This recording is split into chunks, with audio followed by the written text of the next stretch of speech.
So my name is Lorraine Silverman, and I'm the chair of the Children in the Law Committee of the New York State Bar Association. Welcome to the 2023 Howard A. Levine Award ceremony. Thank you to everyone who is in attendance, both in person and virtually. It's wonderful to have you join us tonight. First, I want to thank Judge Levine for agreeing to chair this committee so many years ago, and along with so many others, making it the change agent that it is today. Second, I would like to thank members of our esteemed Court of Appeals for joining us tonight.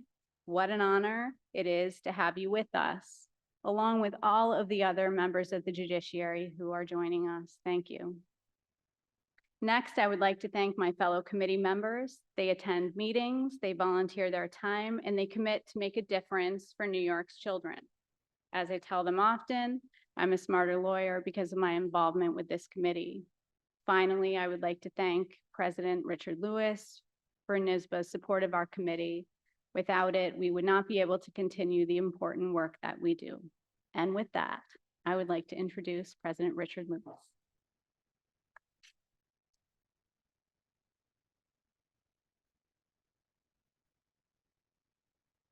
Thank you, Lorraine, and it's really an honor to do anything that has Judge Levine's name attached to it, and I'm very proud to be able to be the first to congratulate both the honorees. Marty Guggenheim spent 50 years at NYU. I was at NYU this morning, actually, and of course Michele Brown is the former chief attorney for the Children's Legal Center in Buffalo.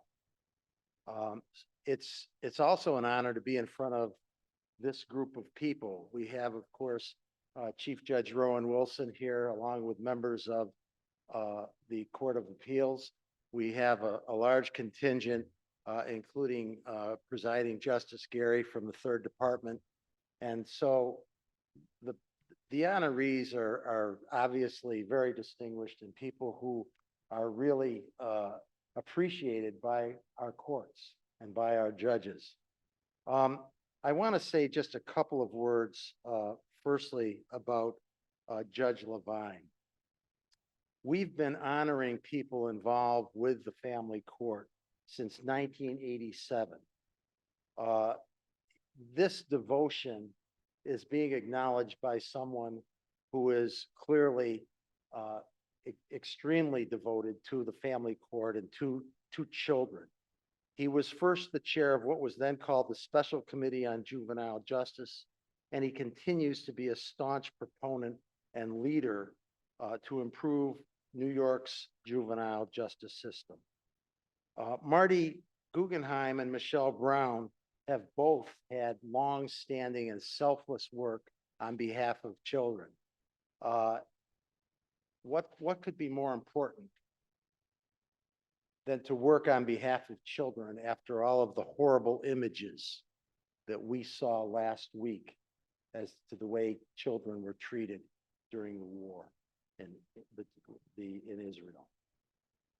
Marty founded the Family Defense Clinic at NYU in 1990, is among the nation's foremost experts on family and children's rights, and the Family Defense Clinic was the country's first clinic to train law students in how to represent parents at risk of losing their children to the state's custody. It also introduced a team approach where lawyers, social workers, and other advocates work with parents in and out of the court to help ensure that children may remain in their family's care. Likewise, Michele's efforts have been extremely inspiring as well. She's a longtime and valued member of the Fourth Department Attorneys for Children Advisory Committee, and is an adjunct professor at Buffalo Law School. Do you see the connection here? These two people are educating people in the future, for the future lawyers and future advocates. She has also been a prolific speaker across the state on custody and visitation law And in addition, the Fourth Department's attorneys for the children recently presented her with its inaugural Lifetime Achievement Award for her advocacy and her mentoring of the next generation of children's attorneys. And this is so incredibly important and so incredibly moving, because it is the next generation that is going to have to deal with so many of the issues that our society is dealing with now and will have to deal with in even greater amounts in the future. So in any event, with that having been said, I thank you for inviting me here today, and I'll talk to you.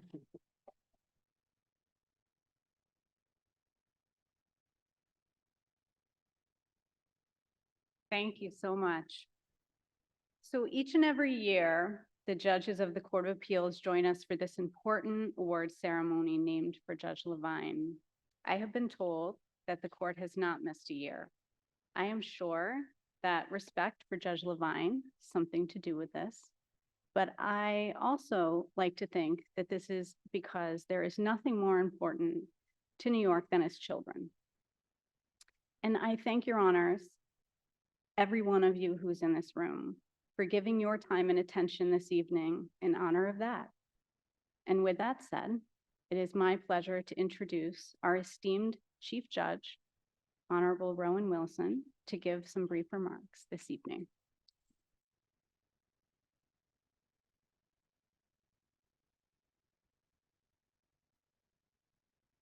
So I thought I would start by telling you two stories that have their genesis in my long attempts to get onto the Court of Appeals. The first involves Judge Levine. When I was a practicing lawyer and had no idea if I could even feasibly serve as a judge of the Court of Appeals, Judge Levine encouraged me. He spoke to me at great length about what it meant to be on the court, convinced me that I could actually work as a judge even though I'd never done so before, and was really instrumental in convincing me that it was worth trying. It was, very early on. This was in 2012.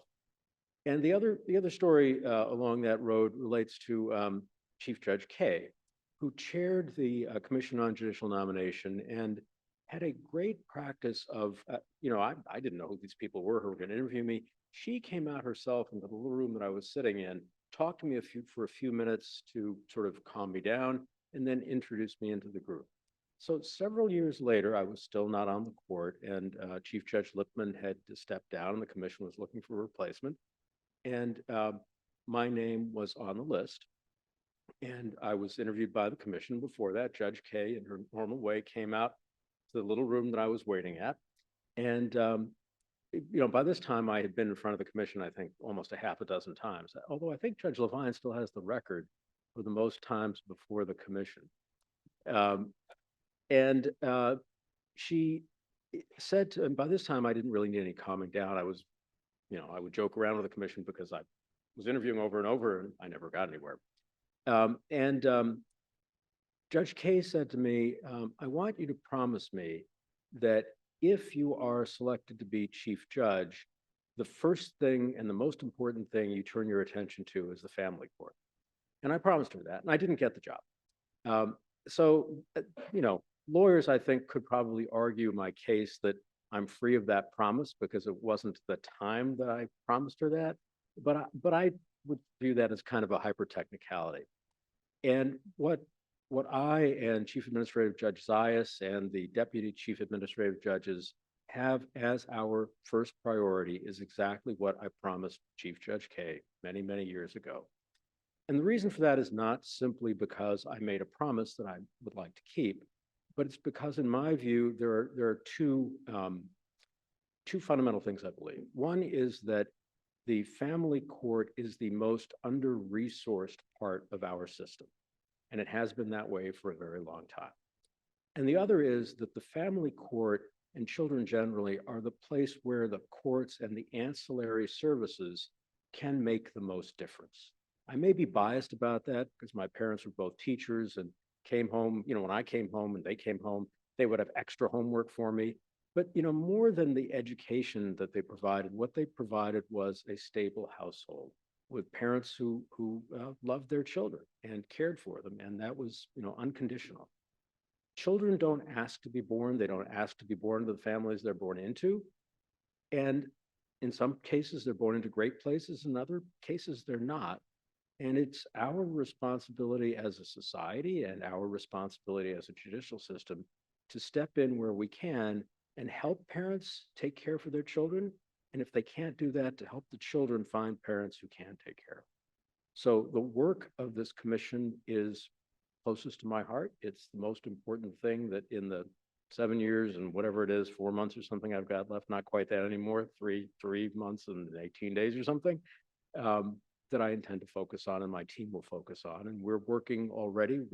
There is legislation to get us more family court judges. We're pushing to get more resources of all sorts of kinds to support the lawyers who practice in family court, to get their compensation up, to provide ancillary services. And, I hope that in a couple of years, we'll be able to report to you that we've, made some real progress on our mission. So thank you all very much. Thank you for the work you do. Thank you for being here, both virtually and in person.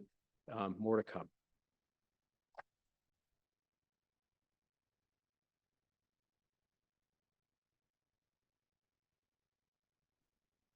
Thank you very much, Judge. So I would now like to introduce Professor Melissa Brieger. Speaking of people who teach lawyers, she is a former Levine Award recipient and member of our committee, as well as my own personal mentor and friend. And she is going to introduce the Levine Award recipient, Marty Guggenheim.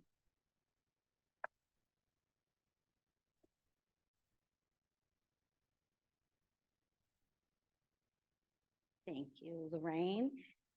Thank you to Chief Justice Wilson. Thank you to Judge Levine for having this award. I'm truly honored to be here tonight. I'm also thrilled to be able to introduce a long-term mentor of mine, Marty Guggenheim.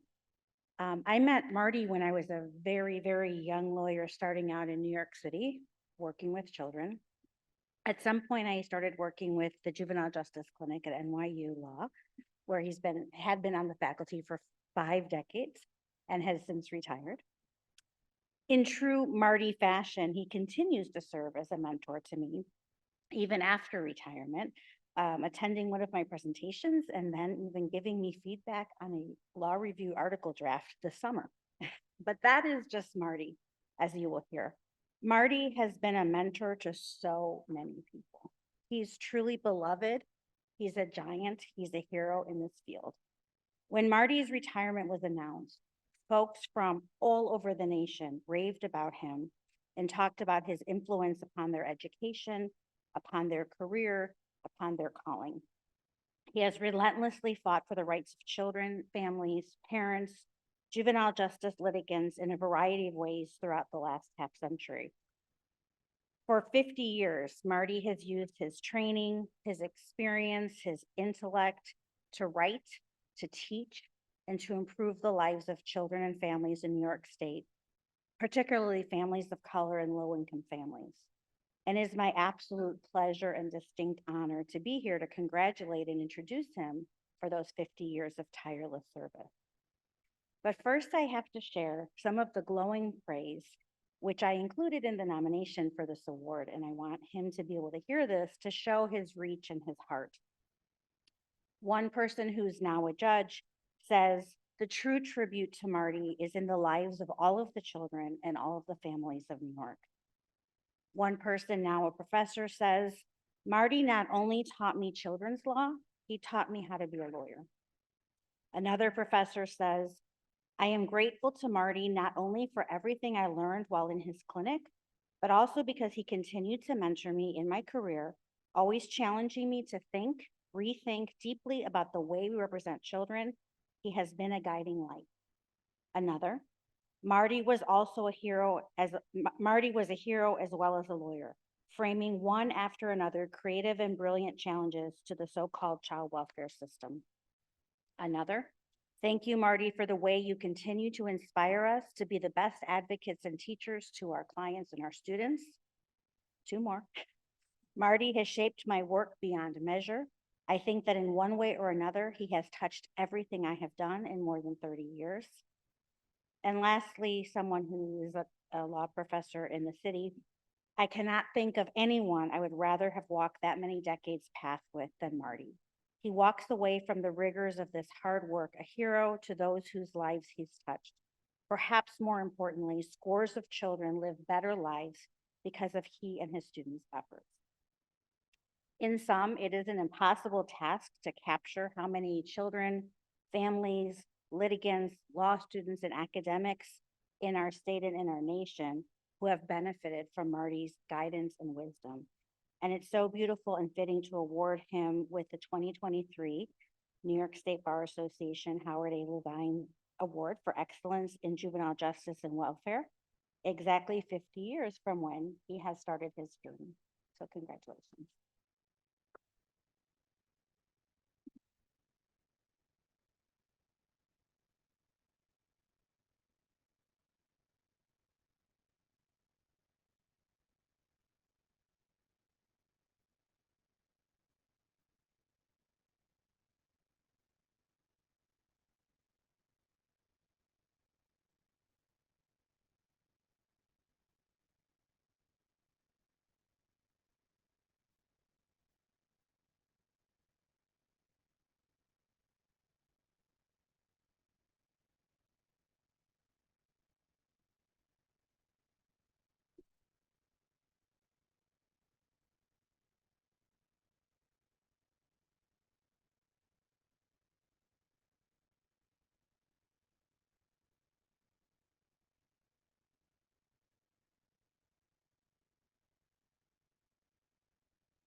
Well, this is not an easy act to follow. I don't know who that person was that Melissa was talking about. I am deeply honored and nonplussed. First, I've had the great pleasure of knowing Judge Levine. I said 35 years, he said longer.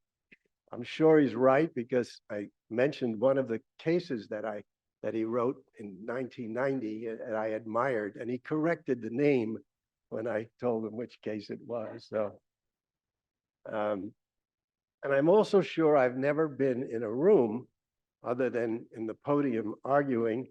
Well, I've been in the room with, but never as an honoree with the members of the august New York Court of Appeals. And I'm really deeply honored to be here on multiple levels. But I have a challenge. And I don't know how exactly to meet it, because I made a promise to my wife that my remarks should be appropriate to a ceremony. But at the same time, honoring me means honoring a deep critic of the status quo. And I would not be following the meaning of my legacy if I didn't say a few unkind things about the world we inhabit. So that's my apology. I've never been happy with the family court or the so-called child welfare system from the day I began practicing law in September 1971. Let me remind you of that world. In 1962, the legislature, in its wisdom, created the Family Court and the Family Court Act. Through Charlie Shinitsky's brilliant advocacy, my mentor when I was a young lawyer, the legislature saw fit to give children members of the bar, although they called them this hybrid, silly thing called a law guardian. And this association in the mid-aughts finally got around to defining the role. But I've lived in a world where the role was undefined and middle-class white attorneys were free to advocate for children's best interests willy-nilly and did so for decades. But the world I began in is even crazier than that. The legislature did not see fit to give parents lawyers. And I literally practiced in the family court. When we were representing children in cases where their parents were unrepresented. And I've said in speeches in developing the family defense field, which is the signal feature of my career, something that is on the walls of several of the offices around the country, and it was, every child deserves to have their parent represented by the best lawyer in town. And I made that the watchword of my career. But it's a reminder something's deeply amiss in a state that would give children lawyers but not their parents, when their parents are accused of violating the law. How did we get there? Well, that suggests the family court is a strange duck in all kinds of ways. Imagine a criminal court where we give the putative victim an attorney but not the defendant. Those words aren't strictly apt, but they do cause us to scratch our heads. But I also want to clarify is how little what we do in the court system really helps. This will sound harsh to some, but I say it from my heart. The work I do in family court, the work I've trained generations of family defenders to do, is little more than mitigating injustice. We do not further justice. And each of us in the legal profession, including the most powerful members of it in this state, sitting before us tonight, are relatively powerless to do anything about it, because it is the legislature, it is the political arena that has forced people of goodwill to strive to improve the lives of children living in poverty. But they can only do it by labeling parents inadequate. And the inadequacy of the overwhelming number of parents I have worked with in 50 years, the inadequacy is poverty. And the solution is deliberately denied them. It is a disgusting picture that I, with apologies to my beloved, feel obliged to share with you.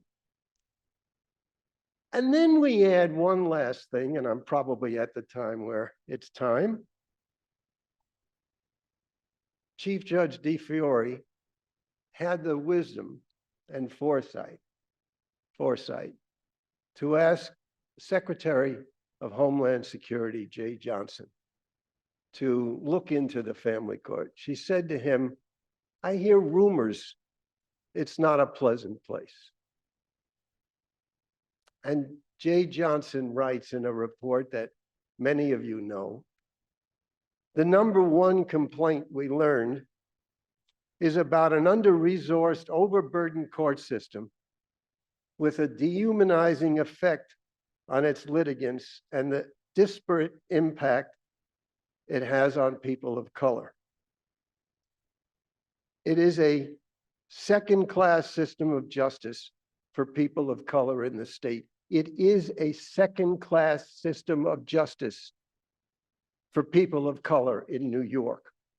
In New York City, the lawyers who wear $1,000 suits wouldn't dare walk into the building. So they figured out a way to give Supreme Court concurrent jurisdiction over matters, so that family court is literally a court exclusively for and by people living in poverty. If we had two motor vehicle bureaus, one for people in $1,000 suits and one for people in poverty, we'd hate the motor vehicle bureau in a way we once did. I think they've improved it, in my opinion. But the reality is, whenever a system is serving only people living in poverty, it's going to treat them abysmally. And that's what we do every day, and even the chief judge of the New York Court of Appeals can't do very much about. Secretary Johnson said that the denigration in this family court is comparable with courts in the Deep South in the 1950s. We, as members of the bar, can't change that. We need to talk about it. Thank you.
Thank you very much.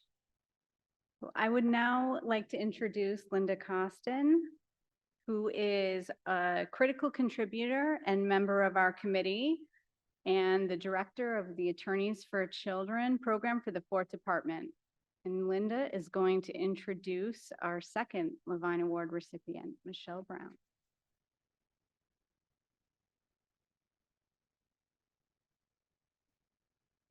Thank you, Lorraine, Richard, Judge Wilson, Judge Levine, all these assembled big-time jurists, Judge Troutman, friends and colleagues. And congratulations, Marty, of course.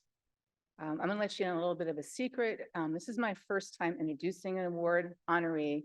And I kind of feel like if my good friend Michele, if I was able to get bits with her a little bit, we would have avoided the problem that has arisen because my remarks are pretty much what you have in the program.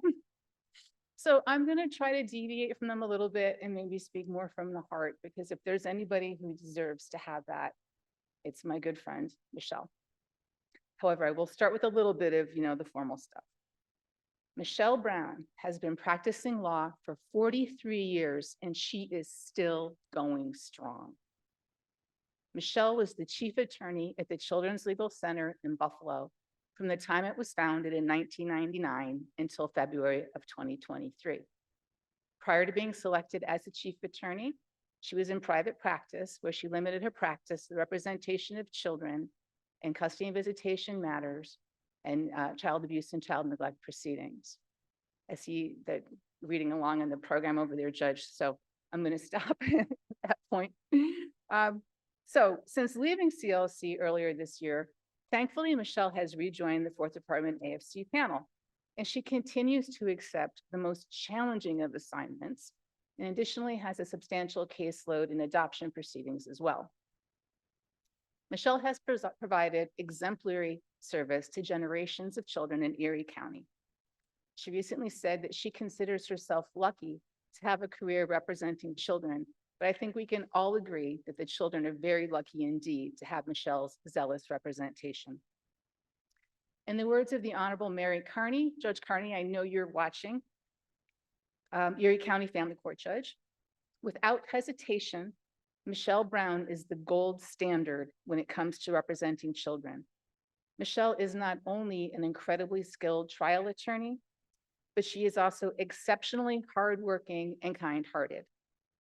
Caring about her colleagues is something that nearly everyone identifies as being special about Michele. Her generosity and commitment in mentoring attorneys new to the practice is remarkable.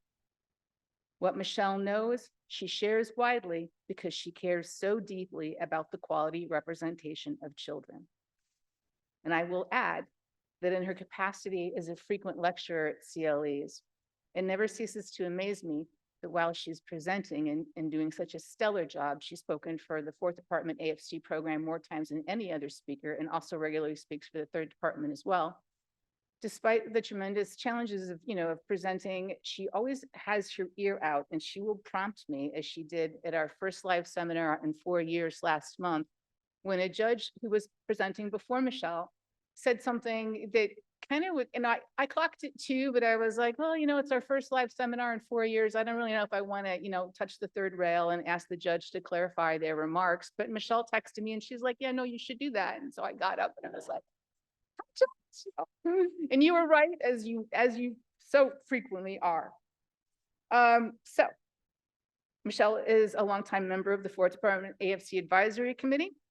As it says in the program, she recently chaired the subcommittee charged with revising guidelines for AFC in the fourth department, which is the reference manual, of course, for our AFCs. In addition to updates in case law and statutory law and fourth department policy and procedure, for the first time ever, our guidelines were updated to include diversity, equity, and inclusion considerations under Michele's leadership, as well as Judge Lenora Foot-Beavers, the co-chair or the chair of our advisory committee, and presiding Justice Whalen. As the program says, in addition to the prestigious award she's about to receive, presiding Justice Whalen presented Michele with the first ever lifetime achievement for an AFC in the fourth department in June. And building on that momentum, the Bar Association of Erie County has named Michele Lawyer of the Year. But tonight, we are thrilled to be honoring Michele with the New York State Bar Association's Levine Award. Michele, clearly you're doing something right. Your legacy will live on in the generations of children you have zealously represented, as well as the attorneys you have trained and mentored, and the friends you have made. Congratulations, my friend.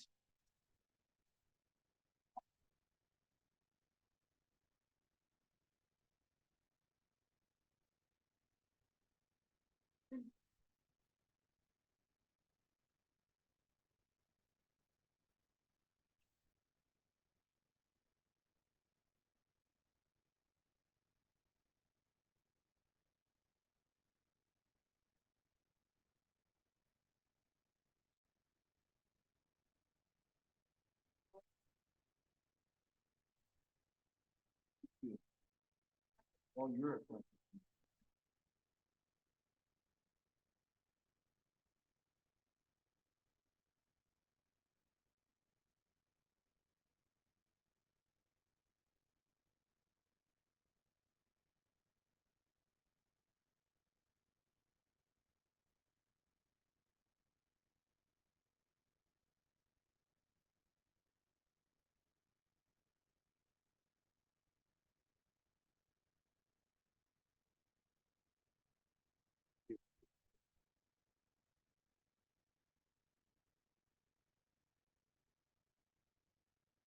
So I don't think I'm going to be nearly as controversial as my co-awardee. But I'm going to talk about him a little bit. Before I get to him, though, I just want to say what an honor it is to be recognized by the New York State Bar Association, this year by the Appellate Division, Fourth Department, and the Erie County Bar. I've had a year I couldn't have dreamed of, never looked for. I never went out and worked to get awards. I went out and did what I did because I believed in it, and the awards came to me. So thank you. I want to talk about Marty Guggenheim for a minute. He is, in fact, a legend. But he's macro and I'm micro. And I learned those terms when I started Children's Legal Center under the auspices of the Honorable M. Dolores Denman, who believes strongly that the interaction between social workers and attorneys would improve everyone and make representation of children much better. So they taught me the term macro, they taught me the term micro. Macro is the guy who does policy and this big think, like our friend Marty, right? Micro is the person who's on the ground all the time. Now, I'm nudging a little bit towards macro. And the reason I say I'm nudging towards macro is because I started teaching children at the law school in 2017. And there comes mentoring and children and students. It's a wonderful experience. So I'm turning into you a little bit, but not completely yet. I do want to say that after years of representing children, I've experienced in the past year, well, first I want to back up. Marty Guggenheim wrote a book, What's Wrong with Children's Rights? And at the time, I was pissed off about that book. I thought, we need to empower our children. We need to give them rights. And I think one of your comments was something that you make children become antagonistic towards their parents. And over the past couple of years, and I think social media and COVID have combined to empower our children in ways we never dreamed of. Children are saying things to me that 20 years ago they wouldn't have dreamed of. For example, I had a young lady call me the other day and say, she's 13. Well, my mother has access to my school records. And I said, well, she should. She's your mother. Well, I don't want her to. I said, well, it's too bad. That's the Constitution, and she has a right to do it. And I don't think 20 years ago I would have heard that. And I guess I really believe children should be empowered. I think their voices should be heard. I think we need to make clear to them they have a voice but not a vote, and provide them structure and boundaries that they need to grow into wonderful human beings. I think a lot of these awards involve a whole bunch of thank yous, and I want to start with my parents. My mom and dad identified me as a lawyer when I was very little because I could argue about anything with anyone at any time. They bugged me to go to law school, bugged and bugged and bugged me, and I did not want to go. I had good grades, great LSAT scores, and I didn't want to go. I was living in Greeley, Colorado, where I was an undergraduate student, tending bar, and as you can all imagine, having a great time. So eventually, I took a deferred acceptance at UB and moved back to Buffalo. And when I moved back to Buffalo, I started working for a bank. And after a while, I started thinking there has to be something better than working for a bank. Nothing wrong with banking, mind you, wasn't for me. I had a customer at the bank, a wonderful attorney named Mort Levy, and Mort encouraged me to go to law school when I did. I accepted that deferred acceptance at UB. In an interesting little twist, a bunch of years later, I met and married his nephew, so became my uncle-in-law. So I get out of law school and I start working with another wonderful mentor, a man named Bennett Leader, a nice old-fashioned general practitioner who taught me the ropes. Now, Bennett had a general practice and I did a little bit of everything. I did criminal law, I did 2 cases, won them both, and decided I needed to go out on top when one of my litigant defendants was wearing a tie with profanities all across it in script that I didn't realize until after the acquittal was had. I did some bankruptcy, didn't like that, did some PI, didn't like that. And I did some family law. And one day in the mid-'80s, the family law judge says to me, hey, Michelle, are you on the panel? And I said, well, what panel? He says, you know, the law guardian panel.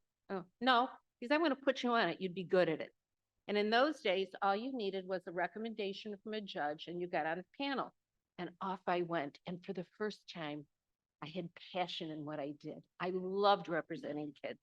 I loved meeting their parents. I loved taking their positions. So when Dolores Denman was starting Children's Legal Center in 1999, along with Tracy Hamilton, who was the director immediately before Linda, and a wonderful woman, and a recipient of this award, may I add, I had sort of positioned myself without realizing it to be the chief attorney because my passion had taken me to starting to speak at CLEs. I've gone to national AFCC conventions. I had unwittingly laid the groundwork to be a leader in my community for children in the law. I want to thank all the great PJs I've had, starting with the great Dolores Denman. I don't know who in this room knew her. You did. She was wonderful, wasn't she? She scared me to death. I was terrified of her. After her was Sam Green, another wonderful man, right? After Sam was Justice Piggott. Now, the reason I'm mentioning Justice Piggott in particular is he and I used to argue. I would go up to his office. It was in the Buffalo City Court building. He'd call me up for a conference. And by the way, the PJs were my ultimate boss. I was an independent contractor. And this is the argument we had, Mary. This is for you. He says, Michelle, what can I help you do in the representation of children? I said, solve childhood poverty. He said, no, Michelle, I'm serious. What can I do? I said, solve childhood poverty. Back and forth we went. He thought I was kidding. I was correct, wasn't I? I've had wonderful directors for the AFC program. Karen Matthews, who preceded Tracy Hamilton, and Linda Costin. I had a wonderful staff at Children's Legal Center of attorneys, social workers, and support staff. And I have with me tonight Helen Graff, my administrative assistant of over 20 years. Love you too.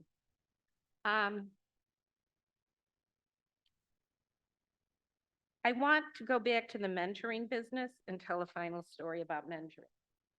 When I was in undergraduate school having a blast in Greeley, Colorado, I got involved in a lawsuit. I got sued by a landlord because the pipes broke and we were away for Christmas vacation and the house turned into a winter wonderland. So I got represented through a legal aid program with a Harvard lawyer. And at the end, by the end of the lawsuit, I was going to pay a nominal amount of money to make it go away. And I was working as a bartender and I thought I was doing great stuff. So I wanted to pay this man. And he said to me, oh no, I cannot accept money. What you need to do is always remember what I did for you. And although he didn't use these words, this is what he meant, pay it forward. So with that, I mentor. Oh, I knew there was something else I wanted to mention. In my capacity of teaching, I help students I require they write papers. My student, Erin Walsh, I think you know the paper, published a paper that she wrote for my class, very interesting, on sovereign citizens and children without identities. So you all should read it. And then it was published in the Family Law Review and then the New York State Bar Association magazine. Very proud of Erin. Lastly, I just want to mention my children who are my heart. My son, Max, I lost 10 years ago. I think Judge Troutman knows that. My son, Sam, and his husband, Jesse, they are my heart. Thank you.